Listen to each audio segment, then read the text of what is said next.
Olá, tudo bem com vocês? Espero que sim. Hoje pela manhã nós tivemos uma situação de dificuldade e vários não entraram, então eu optei por gravar a nossa aula. E aí, os poucos que entraram também não tinham lido o texto, e esse texto é extremamente importante, uma vez que nós estamos trabalhando com a questão da pesquisa. E eu havia sugerido a vocês que lessem um edital de chamada para pesquisa, exatamente para que vocês percebessem os detalhes que muitas vezes passam despercebidos, e eles podem gerar equívocos, inclusive a perda de um edital, ou seja, a pessoa pode perder a possibilidade de submeter um projeto e receber recursos para desenvolver o mesmo. Então, a leitura de edital é sempre muito importante. É preciso observar detalhes, às vezes pequenos, e que vão fazer a diferença. Então, eu vou projetar esse edital e eu vou destacar alguns dos elementos que são os elementos importantes. E depois que eu fizer isso, vocês terão um outro edital que eu vou postar para vocês, e aí vocês que vão ter que ler e fazer uma análise, no sentido de levantar os pontos importantes que vocês perceberem nesse outro edital. Então, o que eu vou fazer hoje serve de alguma forma de modelo de como que vocês podem olhar um outro edital observando as particularidades dele, certo? Então, eu vou agora compartilhar com vocês a tela e vamos, então, ver juntos como é que isso vai funcionar. Vocês aguardem um momento, que eu vou minimizar um pouco aqui, para que nós possamos localizar e, então, compartilhar com vocês. Então, vamos ver o que nós temos aqui. Nós temos aqui o material que nós vamos trabalhar. Esse material, ele é um material que está justamente na chamada da Fundação Araucária. A Fundação Araucária, como nós já vimos em sala, ela é extremamente importante porque no Paraná é ela que é justamente ela que abre editais. Esses editais da Fundação Araucária, eles são abertos para as universidades, para pesquisadores das universidades. E esses pesquisadores, então, para ter os seus projetos viabilizados através de recursos financeiros, normalmente recorrem justamente à Fundação Araucária, e estando tudo certo, então, essa pessoa vai ter os recursos para desenvolver o seu trabalho. Bom, aí está o edital. Nós temos aí o edital, que também é chamado de chamada pública. Então, podemos chamá-lo de edital ou chamada pública. Chamada pública por quê? Porque é aberto ao público, à comunidade acadêmica, à comunidade científica, e principalmente aos pesquisadores. Então, veja que o título é importante, porque lá está falando Programa Pesquisa Básica e Aplicada.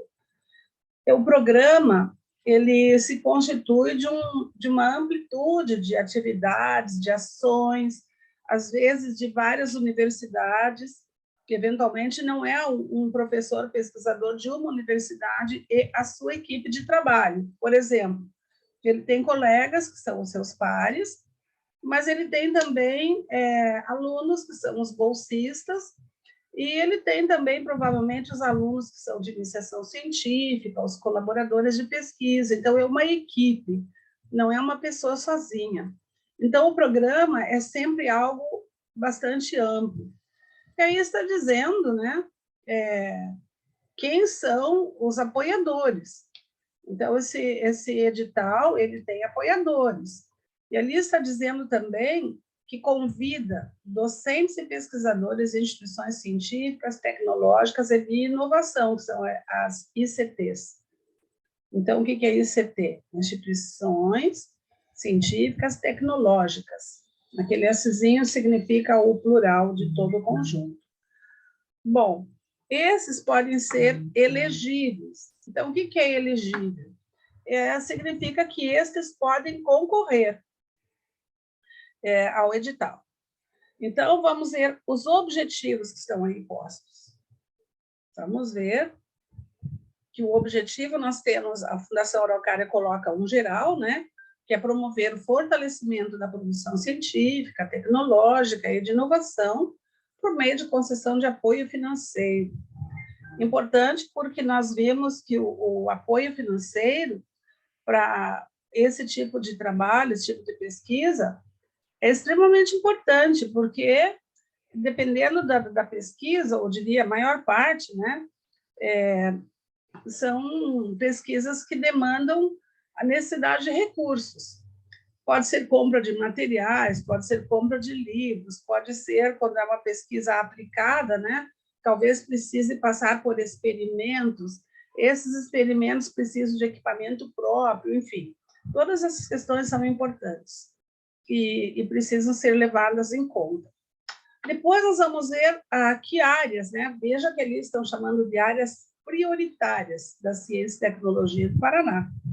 Então, para o Paraná, as áreas de prioridade são agricultura e agronegócio, biotecnologia e saúde, energias inteligentes, cidades inteligentes, educação, sociedade e economia, áreas transversais, desenvolvimento sustentável, transformação digital.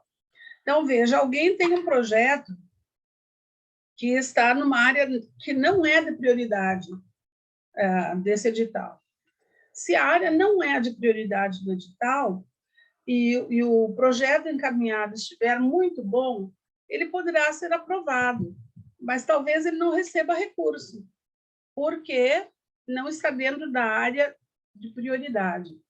Se tiver entre as áreas prioritárias, são essas que estão aí, a possibilidade de aprovação com recursos financeiros é muito maior. Então, veja, quando nós olhamos as áreas, né, que são contempladas, nós vamos ver que, em algum momento, algumas áreas estão em alta, porque elas estão sendo priorizadas pelos editais com financiamento. E há áreas que ficam um pouco de lado. Por exemplo, aqui fala educação. O que é que nós vamos entender por educação? Educação é tudo aquilo que está dentro da questão do ensino, ou é um recorte dentro da área de formação? É uma pergunta, não, isso não está claro. Não tem, por exemplo, área de linguagem, não tem área da linguística, elas não estão contempladas aqui. Então, isso significa que não é uma área de pesquisa prioritária neste edital. Bom, vamos ver o que mais tem ali. Aqui nós vamos ver dos recursos financeiros, que é outro ponto importante, né? Então, aqui dos recursos financeiros está dizendo que as propostas aprovadas, elas serão financiadas, né, com aquele valor total que está ali. 8 milhões de reais, que são oriundos, ou seja, de onde eles vêm, né? De onde vem esse dinheiro? Vem da Superintendência de Ciência, Tecnologia e Ensino Superior, que é a SET, de lá vem 5 milhões de reais para a Fundação Araucária, e recursos da própria Fundação Araucária, que são 3 milhões de reais. Então, nós vamos ver que esse é o aporte total, desse edital. Mas, evidentemente, o projeto vai concorrer e ele receberá um valor, que pode ser um valor, talvez, orçado no projeto particular, né? Ele vai fazer um orçamento e vai ver quais são as suas necessidades, ele precisa relacionar as necessidades dentro dos itens que são financiáveis, ou seja, aquilo que a Fundação Araucária entende que é importante a pesquisa e, por essa razão, ela liberaria o recurso. Então, o dinheiro total, o valor total, vem desses dois lugares. E isso vai somar os 8 milhões de reais.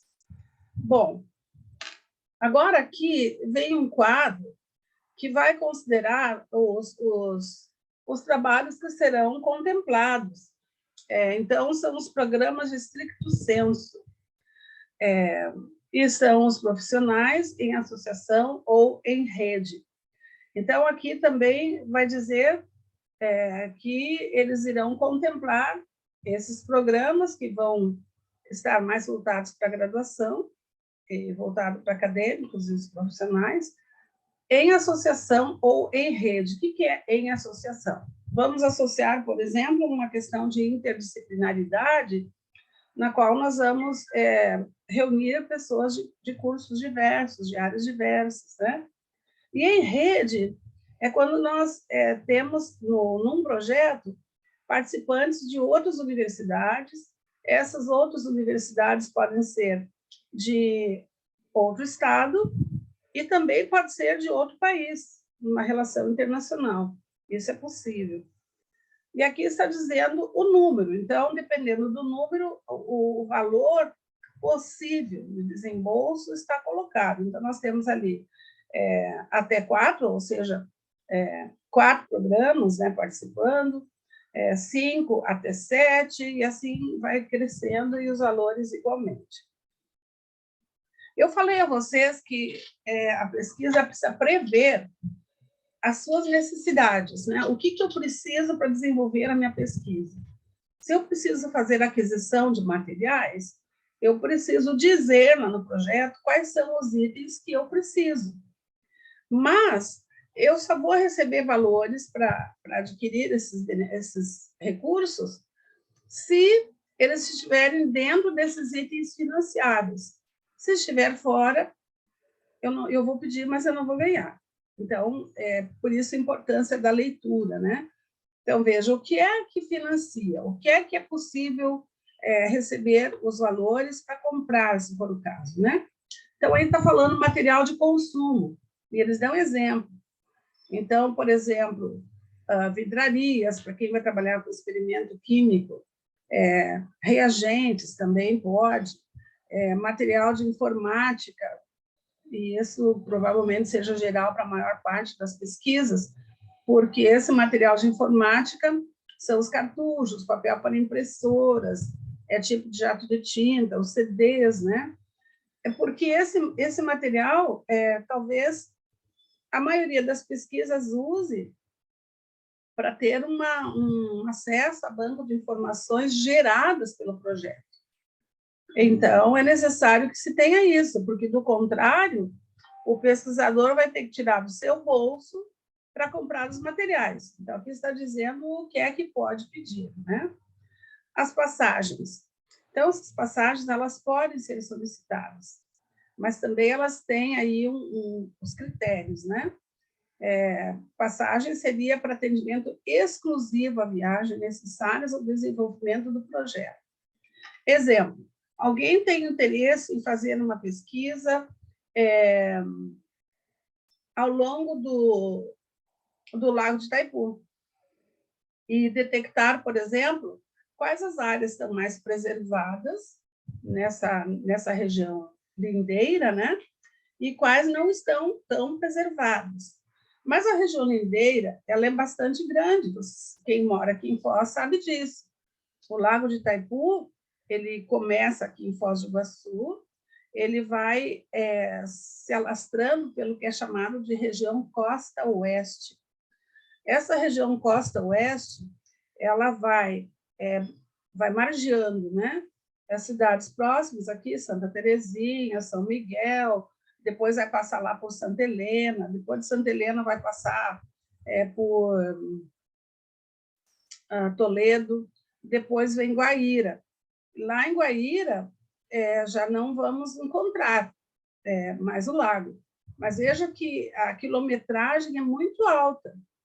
As pessoas, para fazer um estudo dessa natureza, ver quais as áreas lindeiras mais preservadas e as menos preservadas, essa pessoa vai precisar viajar. Ela precisa visitar cada lugar aonde está a área lindeira desse Lago de Itaipu. E talvez fazer registros fotográficos, entrevistas com os moradores desses lugares para saber a história, no sentido de resgatar como era e como passou a ser. Então, são elementos necessários, as viagens, nesse caso, imprescindíveis. Então, é preciso orçar, e sim, ela pode ser contemplada. Diárias também. Essas diárias, elas são pagas aos servidores participantes da equipe executiva. Veja que a da equipe executiva é quem executa o projeto, pode sim receber diárias nos dias que ele estiver fora, fazendo trabalho de levantamento fora do seu lugar de residência. Então, o exemplo que eu dei foi as margens, a região lindeira, né, do Lago do Itaipu, de Foz do Iguaçu até Guaíra, que é uma distância, eu depois posso ver no mapa, e vocês também podem ver isso, qual é a distância que abrange, é bastante grande. Deve seguramente dar em torno de uns 170, 180 quilômetros, algo assim. Mas veja que para fazer, talvez as pessoas tenham que pousar no lugar, né? Vai até uma cidade, vai pousar, aí segue a sua viagem. Por isso, a necessidade das diárias. Mas isso tem que estar dizendo quando, que é o cronograma, né? Quando, qual o período, quantos dias, tudo tem que estar descrito. O que não está descrito no projeto e não está contemplado no cronograma, pode não ser contemplado finalmente na solicitação dos itens financiáveis.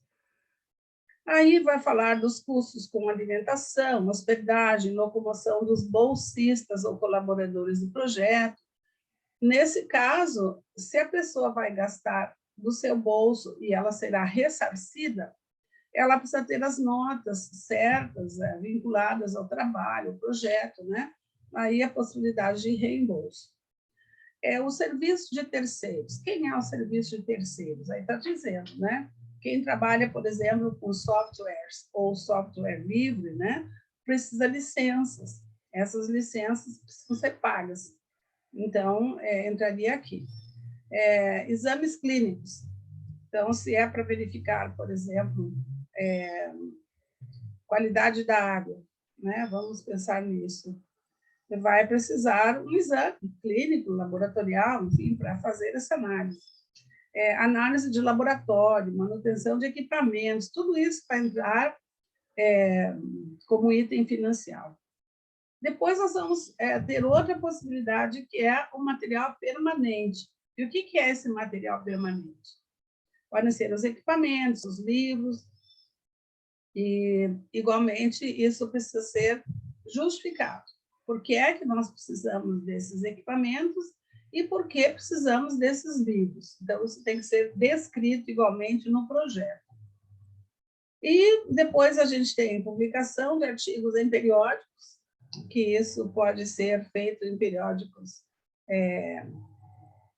que têm uma tiragem, por exemplo, semestral, outros têm tiragem anual, né? Então, igual tem que constar, porque a publicação de artigos é a divulgação do trabalho. E isso é uma espécie de prestação de contas que se faz à própria fundação que destinou os recursos. Então, quando se apresenta um trabalho, a gente está dizendo, com esses valores que foram liberados para esse projeto, já temos resultados, e são os resultados que serão apresentados em eventos. Que mais? As bolsas. Então, aqui está limitando. Vocês viram que na aula passada, quarta-feira, nós vimos o quadro e vimos que somente o projeto de um professor tinha liberação de 2 bolsas, os demais, uma. Então, veja, ali está dizendo que 2 até, quer dizer, até, pode ser um somente ou até 2. Por que até 2? E quando? Esses 2 são na modalidade de iniciação científica. E o valor da bolsa, então, R$400. Parece que está saindo um reajuste aí, mas a gente não sabe ainda, né? Então, se tiver reajuste, o valor vai melhorar.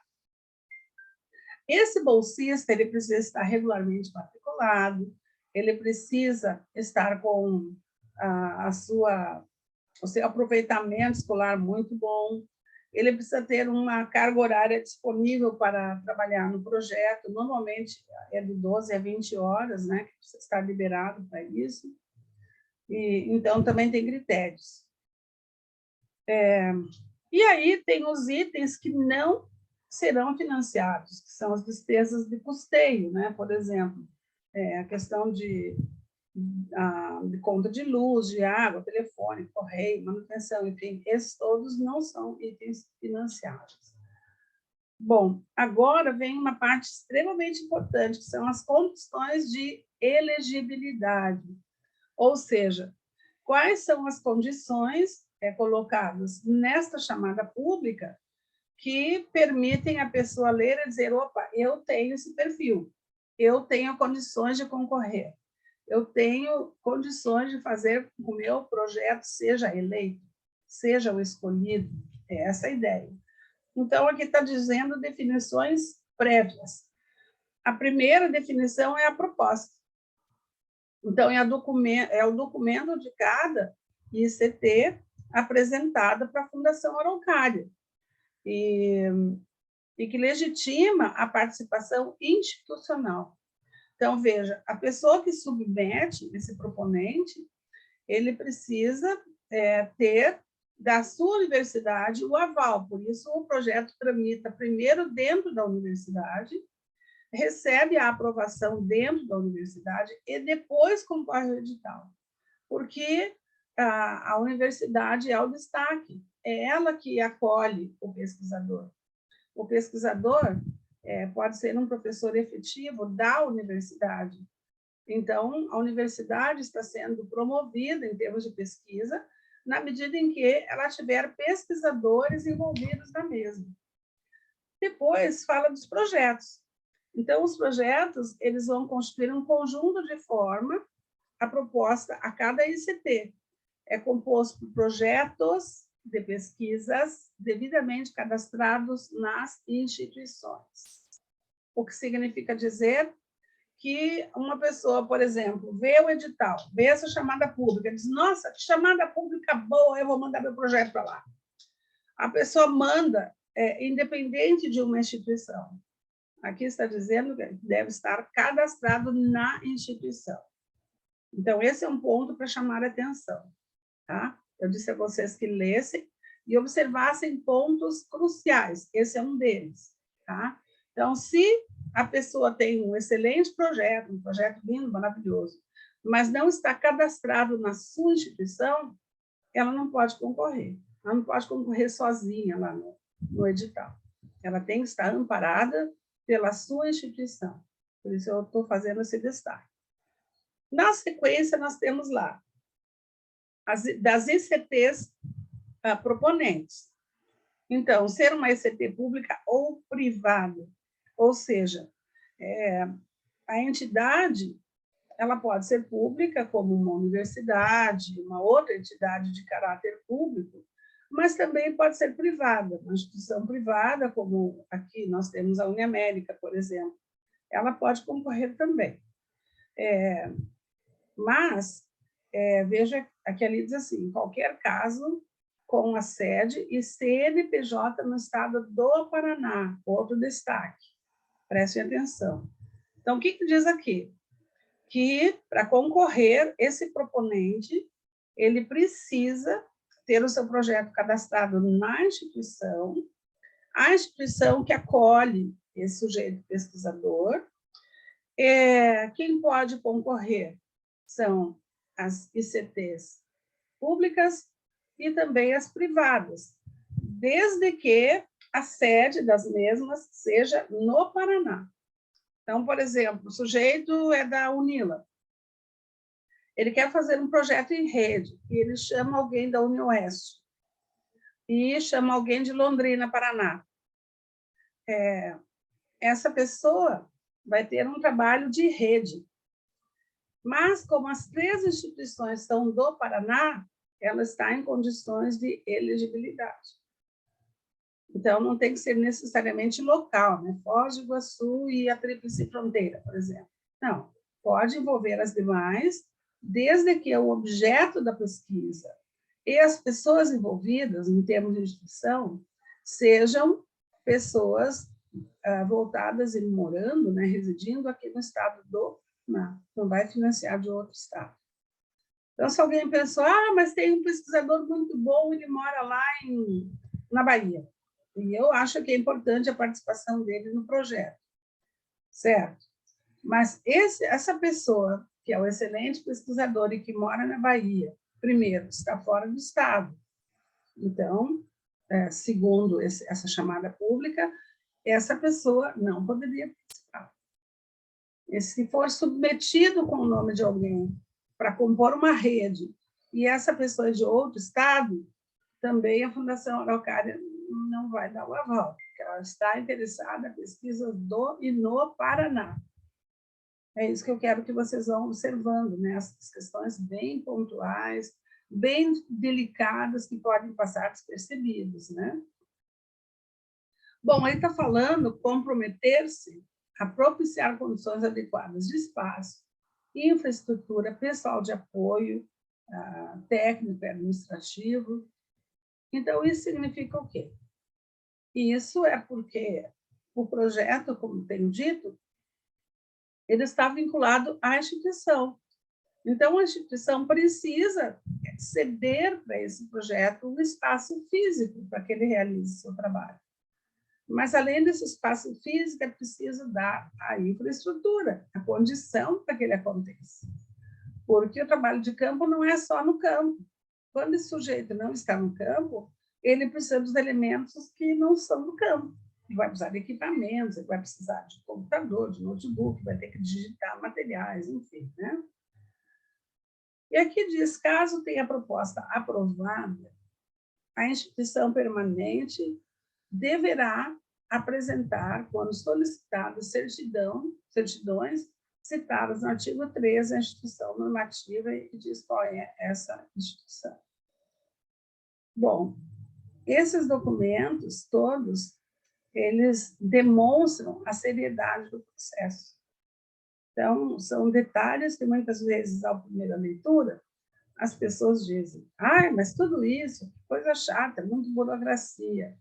Mas eu diria que, ao invés de burocracia, nós temos aqui um trabalho de fôlego, para podermos captar os pesquisadores. Bom, o que mais que nós temos aí? Nós temos aí o coordenador do projeto. Quem é que pode se tornar o coordenador desse projeto? Então, ali vai falar, né? CNCT pública, ou seja, ser instituição de ciência e tecnologia, nós temos o artigo 2º, inciso 6, da Lei Estadual 24.541 de 21, em qualquer caso, com a sede o CNPJ do Estado do Paraná. Então, vocês viram que o Estado do Paraná é recorrente. Portanto, os trabalhos que forem submetidos, eles devem necessariamente voltar para o Paraná. Depois, a componente comprometer-se e propiciar condições adequadas de espaço e infraestrutura que já tinha ali. Agora, vamos ter do coordenador. Primeiro, ele tem que ter vínculo formal com a instituição proponente. Veja que aqui está dizendo instituição proponente, não é o coordenador proponente, é a instituição. Então, uma vez que essa instituição, universidade, tenha professores pesquisadores, ela que tem o grande nome, é a instituição, não é o pesquisador. Então, por isso está colocado dessa forma, né? Se brasileiro ou possuir de permanência no país. Então, é uma pergunta muito simples, né? É ser brasileiro ou possuir visto permanente no país. Nós sabemos que, nesses últimos períodos, eu não saberia dizer a partir de quando, mas nós temos experimentado a chegada de pessoas de vários países, né? Isso tem se intensificado. E, ao mesmo tempo que isso é legal, a gente percebe que muitos vieram e não conseguiram estar à vontade com o português. Aí eles ficam usando um portunhol, que nós chamamos, né? Que mistura as duas línguas. Bom, aí está falando se o responsável pela elaboração e execução do projeto envio da documentação, seleção e acompanhamento dos itens financiados. né? Ano a ano, todo ano tem que fazer a mesma coisa. Vai lá com a listinha e confere todas as necessidades. Bom, outro ponto, em termos do coordenador, né? Ter o projeto convalidado pela instituição a qual se vincula, é o que já está na parte anterior dessa chamada pública.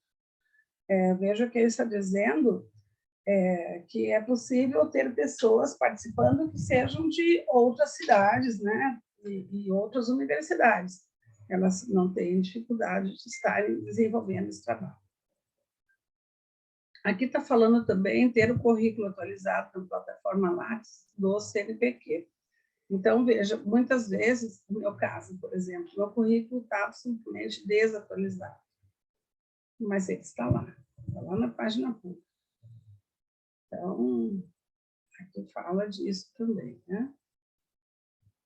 O que mais está falando?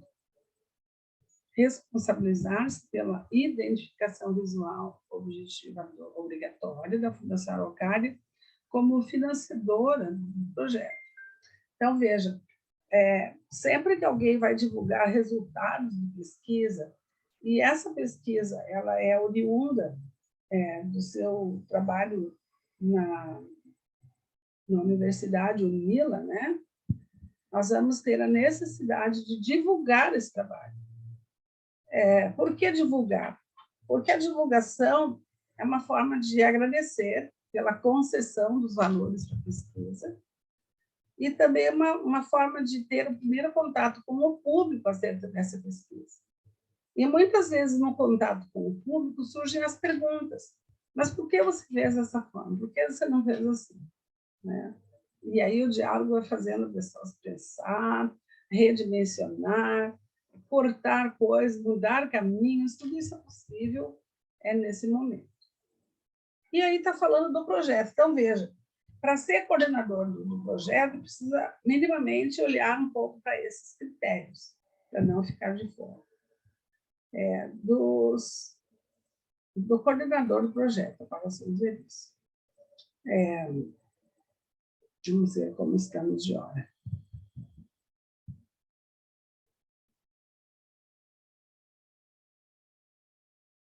Isso. Bom, essa primeira parte nós vimos esses elementos básicos, curtos, onde eu fiz o comentário, né, da metodologia da pesquisa, das etapas, o que precisa ser cuidado. Eu vou continuar, mas agora a gente faz um intervalinho para o café e a gente já retorna. Então, vamos lá.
Vamos seguir? Aqui estou gravando.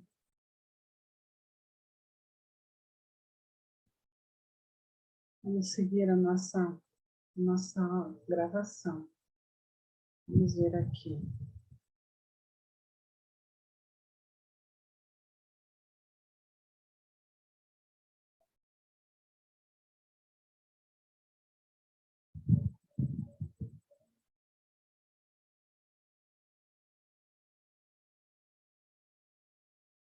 Bom, seguindo.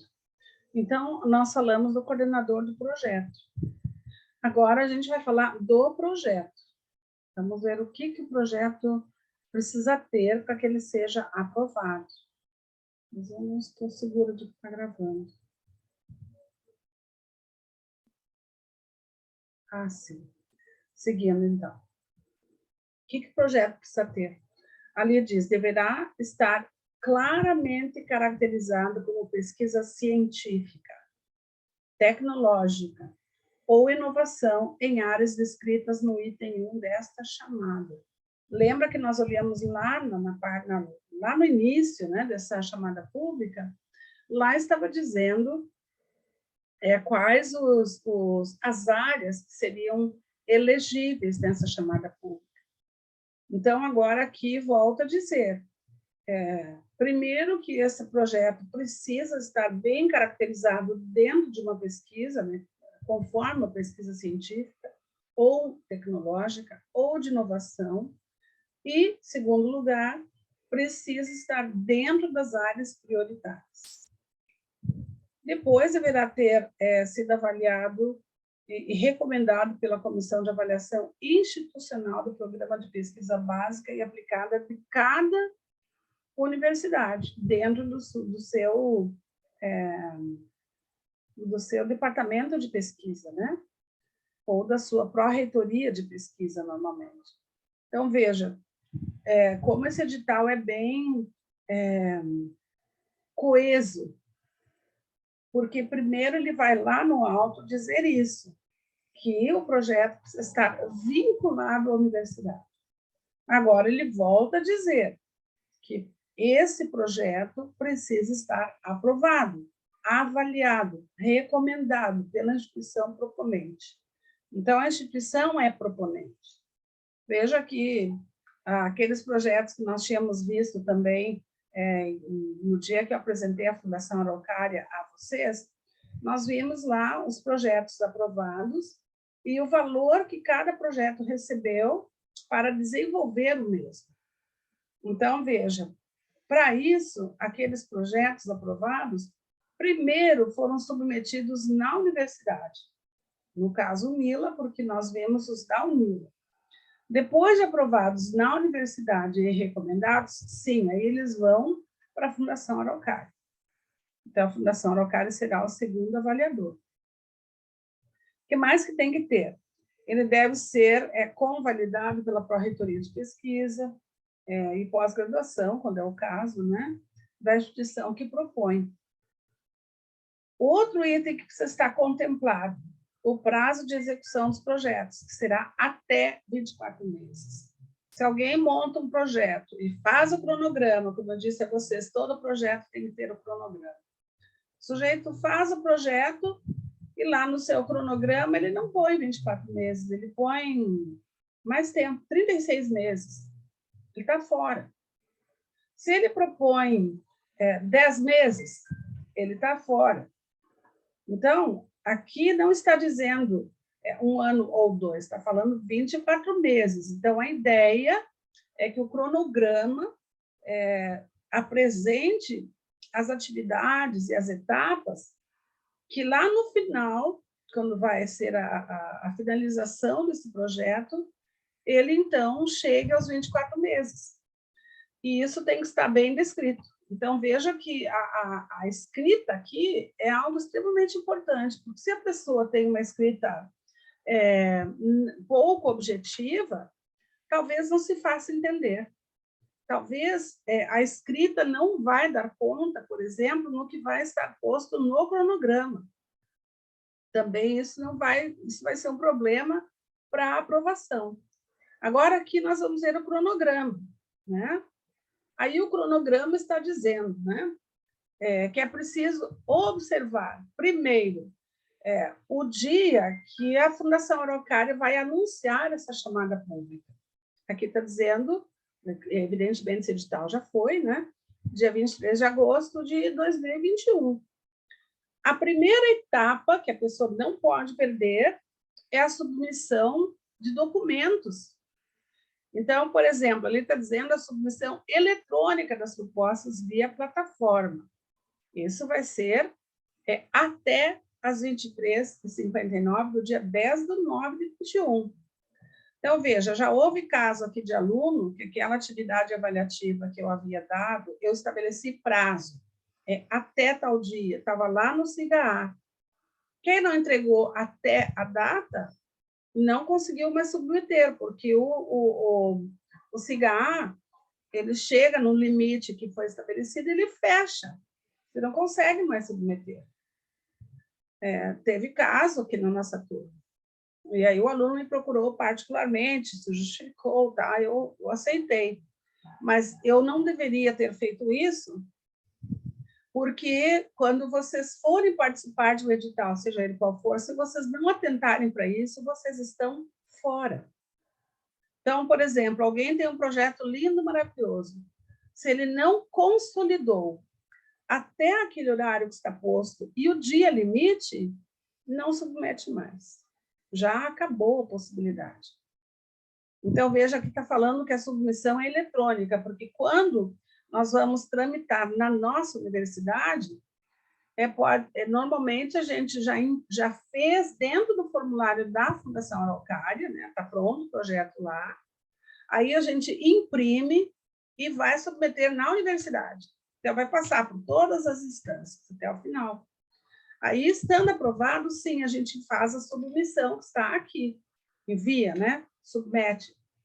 E depois tem que mandar o mesmo com assinatura particular de quem propôs, assinatura do reitor, do pró-reitor de pesquisa e de pós-graduação, quando for o caso. Então, vocês viram que o edital é bastante burocrático. Ainda no cronograma vai dizer, né, que tem a fase da conferência dos documentos das propostas, até 13/9. Então, veja, já submetemos, agora vamos ver se os documentos necessários estão efetivamente em condições, estão em dia, se está faltando alguma coisa, enfim. Aí tem a divulgação das propostas inelegíveis. Então, assim, a pessoa que fez um projeto, mas está fora da expectativa ou da proposição da Fundação Araucária, ela está inelegível. Ela não vai ser eleita de forma alguma, ela está reprovada. Aí tem o prazo de questionamento via sistema da plataforma, das propostas inelegíveis. Então, cabe recurso. A pessoa que teve essa proposta recusada, ela tem um prazo que ela também não pode perder, e nesse prazo ela pode entrar com os seus argumentos, para entendimento do porquê essa proposta não foi eleita. Então, é um direito, sim, da pessoa que submeteu, saber por quê, o que aconteceu. Depois disso, tem a divulgação das propostas aptas a serem submetidas à etapa 2. Então, mais outro prazo. Primeiro são as inelegíveis, depois as aptas, as que estão em condições. E aí vem a segunda etapa, que aí vai ser o envio dos documentos citados, lá no item 07, né, da etapa 2, a conferência, a divulgação dos projetos aprovados e aptos para a etapa 3. Então, tem mais uma etapa. A etapa 3 é a submissão individual do projeto aprovado. Então, aí a submissão eletrônica do projeto individual via a plataforma, aí tem a data, divulgação dos projetos a serem contratados e o processo de contratação. Aí tem uma série de documentos que precisam ser assinados, listados, para então ocorrer a liberação dos valores para o projeto. Depois nós temos a apresentação de proposta da ICT, que é a etapa 1, e vai de novo falar, né, qual é a competência de cada um. Então, aqui está falando cadastrar o coordenador é a instituição responsável. Então, a proposta é da instituição. O coordenador, que é o responsável, é o sujeito que organizou o projeto, ele é o coordenador. Depois, ele precisa preencher o formulário eletrônico dessa proposta. E depois, ele tem que anexar o roteiro descritivo da proposta. Está lá no anexo 1. Então, veja que são detalhes, de novo, que nós não podemos perder quando vamos concorrer a um edital de pesquisa. Aqui no 6.3, diz, né, que a Fundação Araucária não se responsabilizará por propostas não recebidas em decorrência de eventuais problemas técnicos e ou congestionamentos de linhas de comunicação. Isso significa que, muitas vezes, o proponente deixa para fazer a submissão quase no final do prazo. E aí todo mundo resolve fazer quase no final do prazo. Vai dar congestionamento e talvez não consiga nem submeter. Então, a Fundação Araucária já está dizendo que sobre isso ela não se responsabiliza. O sujeito não conseguiu, ela não tem como resolver isso. É problema da pessoa, não é da Fundação Araucária. Então, com isso, está dizendo, né, nas entrelinhas, que o prazo precisa ser observado e, mais do que isso, que se faça com prazo maior, que não se vá submeter nas vésperas, porque podemos ter problemas dessa natureza. Mas também podemos ter algum problema técnico, o computador estragou, você perdeu parte do que escreveu. Aí é um problema técnico. O problema, a Fundação Araucária não responde por isso. Então, por isso é importante que, quando se vai concorrer a um edital, que se observe e não faça a submissão na data limite. Eu vi, por exemplo, que teve aluno dessa turma, que aquela atividade avaliativa que eu apliquei, submeteram ao CIGA no último dia. Então, se é ali para nós é tranquilo, né? Uma turma pequena. Mas se é um edital dessa natureza, é muita gente mandando. São muitas universidades públicas do estado do Paraná e muitos particulares. E provavelmente todas queiram submeter algum tipo de projeto. Imagina se todas deixarem para fazer a submissão no final do prazo. Evidentemente, elas vão contar com congestionamento. E talvez algumas nem consigam cadastrar. Então, aqui, entre linhas, não está dizendo com essa clareza, mas deixa subentendido que é preciso fazer com antecedência, com tempo, com prazo, para não ficar submetendo no final e correr risco de nem concorrer. Veja que ali, inclusive, está sublinhado e está em negrito. Observe-se que o expediente da Fundação Araucária é de segunda a sexta, até 18 horas, não havendo suporte técnico após este horário. Veja que o destaque está bem dado, né? Isso significa o quê? Houve um problema técnico, a Fundação Araucária se dispõe a ouvir a pessoa e ajudá-la. Mas tem um horário, que é até às 18, até sexta às 18. Então, a pessoa deixou para trabalhar coisas do seu projeto no sábado e no domingo, seu final de semana. Eu não vou fazer nada no final de semana, a não ser trabalhar alguns elementos do meu projeto. Perfeito.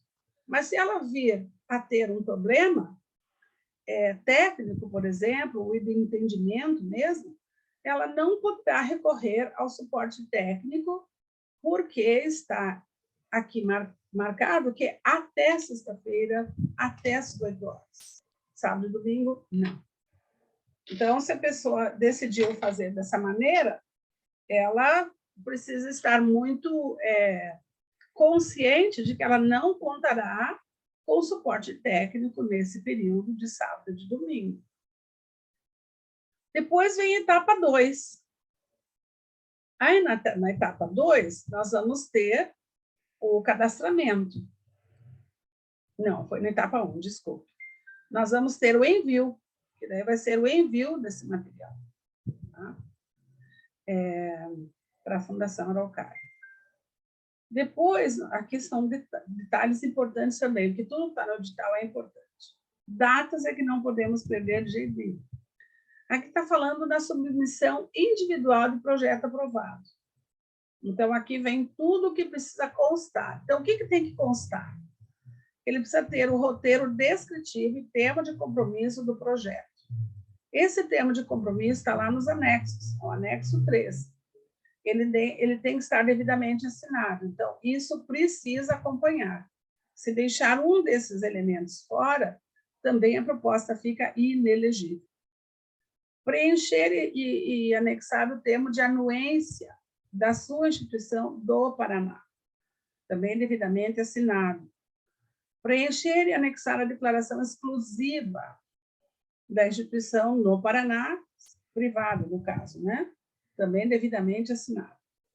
Precisa preencher e anexar o plano de trabalho, declaração do bolsista, está lá no anexo 6. Então, veja, o projeto é do coordenador, é o que elaborou. O plano de trabalho não é um projeto de pesquisa. O plano de trabalho é o plano que será desenvolvido pelo bolsista dentro da pesquisa que esse proponente fez.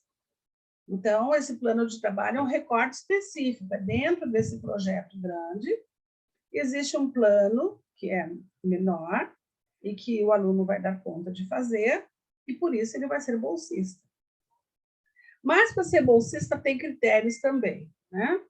Que estão ali. Ele tem que estar regularmente matriculado em curso de graduação de instituições de ensino superior do Paraná. Veja que fala instituições de ensino superior. Ou seja, como já disse lá no alto edital, pode ser pública ou privada, mas tem que ser do Paraná. Tá? Segundo, não ter vínculo empregatício. Isso parece toda uma mudança, não tenho certeza. Mas se o sujeito tem um vínculo empregatício de 40 horas, por exemplo, ele precisa assinar um documento dizendo que ele tem disponibilidade de carga horária. Bolsista, me parece que 20 horas. Então, ele não tem como estar com vínculo de 60 horas. Por essa razão, essa cláusula, né? Depois, ter o currículo atualizado na plataforma Lattes do CNPq. Então, precisa estar lá no Lattes e precisa estar atualizado. Desenvolver em conjunto com o orientador o plano de atividades da pesquisa a ser realizada, com dedicação de 20 horas semanais. Então, veja, aqui está relacionado com o que diz lá em cima, que é o vínculo empregatício. Se o sujeito tem um vínculo empregatício de 40 horas, aonde sobra 20 horas para que ele esteja no projeto. Considerando que ele tem um vínculo empregatício de 40 horas, mais as atividades da sua graduação. Então, não teria, em tese, espaço para participar como bolsista. Ele teria que participar, talvez, como colaborador. Agora, continua dizendo que incluir o nome do orientador nas publicações, nos trabalhos apresentados em congresso, seminário, por aí vai. O orientador é como se fosse o coautor desse plano de trabalho. Por isso, ele precisa ser referido. Então, sempre vai o nome do bolsista e o nome do orientador, como nós já vemos nos artigos acadêmicos que nós lemos e olhamos resumos, enfim, vocês perceberam que a maioria, né, estava com o nome do pesquisador e do seu orientador. Então, essa é uma orientação dos órgãos de fomento à pesquisa, não é só da Fundação Araucária, não. O projeto ele deverá ser submetido até às 23h59 da data limite que está na chamada. Veja aqui uma observação de novo, né? Não perca o prazo, não perca o prazo. E a Fundação Araucária não se responsabilizará por projetos não recebidos em decorrência de eventuais problemas técnicos, já estava dito lá em cima, né? Congestionamentos, problema nas linhas de comunicação, tudo isso ele está dizendo que o problema é de quem não conseguiu. Depois é falar da propriedade intelectual, que aí também eu vou passar uma atividade que vocês vão fazer, e que vai ser uma busca, e eu quero que vocês façam uma escrita sobre isso, que vai ser bem importante, que é sobre a propriedade intelectual e o plágio, tá? São dois elementos bastante fortes. Então, aqui na propriedade intelectual, veja que ele está dizendo: toda criação, invenção ou desenvolvimento tecnológico passível de proteção intelectual em qualquer modalidade, proveniente da execução do projeto, será de propriedade da ICT-PR, ou seja, propriedade da instituição do Paraná, seja ela pública ou privada. A ICT-PR deve assegurar, na medida de suas respectivas responsabilidades, que os projetos propostos e a alocação dos recursos tecnológicos correspondentes não infringam direitos de propriedade intelectual de terceiros. Então, esse é um cuidado bastante grande, né, que precisa ter. Depois, nós vamos ter a análise documental, ou seja, a etapa de análise de todo o material, a avaliação do mérito e da relevância, que a Fundação Araucária vai dizer, né? Qual é o mérito, se tem relevância, sim, porque é algo necessário para o avanço da pesquisa no Paraná. Depois, nós vamos ter os assessores de área, a divulgação dos resultados, a formalização do instrumento jurídico, ou seja, a contratação, né, efetiva do projeto, todos os documentos que precisam acompanhar, o acompanhamento e prestação de contas, porque foi feito um desembolso, um aporte financeiro, então tem toda a questão da prestação de contas, aqui está toda a orientação.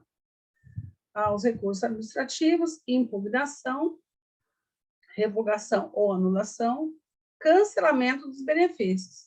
Se a prestação de contas não está sendo feita de acordo com o solicitado e orientado aqui no edital, esse benefício pode ser cancelado, pode ser bloqueado, simplesmente, e não pode mais ter desembolso.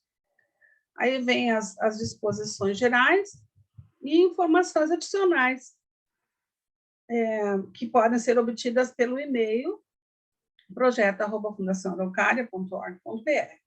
Então, aqui, caso haja necessidade de alguma informação adicional, a pessoa leu na íntegra o edital e ainda ficou dúvida, então ela pode também encaminhar e-mail e solicitar o esclarecimento da dúvida que ficou. E aqui, então, encerro o edital. Vocês viram que o edital tem várias partes que eu não me detive à leitura. Eu me detive à leitura daqueles itens que são extremamente relevantes para que a pessoa não perca a submissão do seu projeto. Eu vou postar para vocês um outro edital e eu vou solicitar a vocês que façam uma leitura como eu fiz aqui, destacando os elementos importantes desse edital. E por que ele é importante? Essa é uma atividade que não é só ler um edital, mas é esmiuçar o edital, é ver detalhes do edital, porque vocês estão num processo de envolvimento com pesquisa. Então, vocês precisam conhecer esses trâmites que são bastante importantes. Bom, eu acredito que vocês vão ter a condição, né, de, ao assistir essa aula, vocês vão ter ao lado, como eu procurei pôr, né, compartilhando com vocês o edital, vocês vão poder olhar para o mesmo e perceber esses detalhes ponto a ponto e a justificativa, a razão por que esses pontos foram relevantes para que vocês pudessem, em algum momento, também submeter um projeto. Eu agradeço a vocês e espero que vocês possam acompanhar bem essa aula, que vocês possam ter um bom entendimento. Se tiver dúvida, vocês poderão consultar e a gente tem disposição para estar respondendo. Então, muito obrigada e vamos nos encontrar, né? Provavelmente na quarta-feira. Muito obrigada.